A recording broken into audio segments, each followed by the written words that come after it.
Depuis l'origine, Terre Blanche est engagée dans la protection de l'environnement et le développement de la biodiversité. C'est dans l'ADN du resort et de son propriétaire. Nos actions ont été récompensées par le label Argent, délivré par la Fédération française de golf et le Muséum d'histoire naturelle. Maintenant, l'objectif, c'est d'obtenir la labellisation Or à travers encore de nouvelles actions que nous allons mettre en place. Ce label viendra récompenser le travail réalisé par nos équipes depuis des années.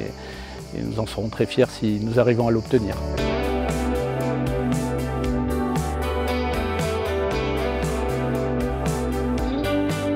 Évidemment, pour obtenir le label Or, c'est un niveau supérieur, donc tout ce qui a été fait pour le niveau bronze et argent, on l'emmagasine et viennent se rajouter de nouvelles actions. Par exemple, nous avons développé une application qui s'appelle 123 sur V et qui est disponible, qui peut être téléchargée par tous nos clients et par tous nos employés et tous les golfeurs et les visiteurs qui viennent et qui permet de prendre des photos, de géolocaliser les espèces que nous pouvons trouver, des fleurs, des plantes, des animaux et de contribuer ainsi à l'inventaire de la faune et de la flore que nous avons déjà réalisé depuis le début. Alors là, vous avez l'exemple d'un panneau d'information, l'un des 20 panneaux d'information que nous avons installés sur les 2 parcours de golf et qui vous décrit un petit peu, au fur et à mesure de votre avancée sur le terrain, la biodiversité que vous pouvez retrouver tout autour de vous.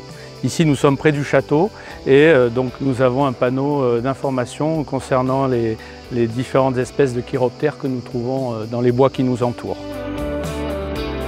Alors là, sur ces photos, donc, vous voyez 2 anciens bâtiments à l'intérieur desquels nous avons aménagé des gîtes à chiroptères, des gîtes à chauves-souris où elles vivent, elles se reproduisent et elles évoluent. Et dans la continuité et dans le cadre de nos actions pour la labellisation Or, nous sommes engagés dans une étude scientifique concernant le guano des chauves-souris. Ça n'a jamais été fait et qui à terme va permettre, en fonction de l'analyse de ce guano, de déterminer les différentes espèces de chauves-souris qu'on peut trouver un peu partout en France et dans le monde.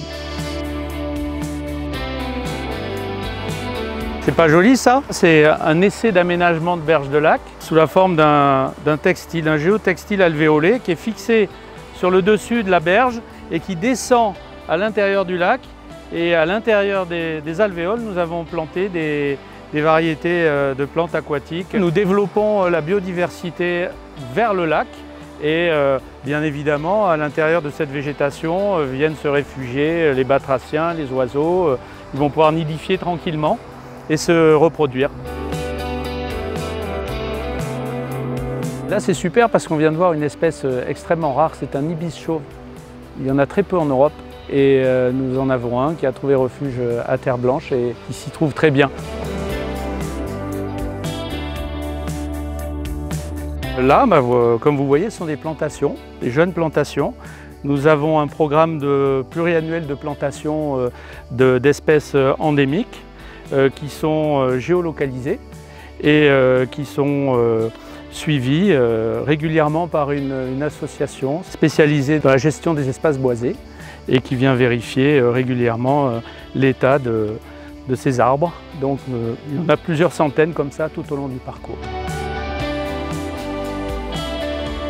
Alors voilà quelques actions que nous avons mises en place ici à Terre Blanche parmi des dizaines d'autres. Nous en sommes très fiers. C'est un travail de tous les jours, de l'ensemble de nos équipes. Et il y en a encore d'autres à venir et nous espérons en tout cas qu'avec tous les efforts que nous avons mis en place, qui, je le rappelle, sont dans l'ADN même de Terre Blanche depuis sa création, j'espère que nous obtiendrons le label Or délivré par la Fédération française de golf et le Muséum d'histoire naturelle.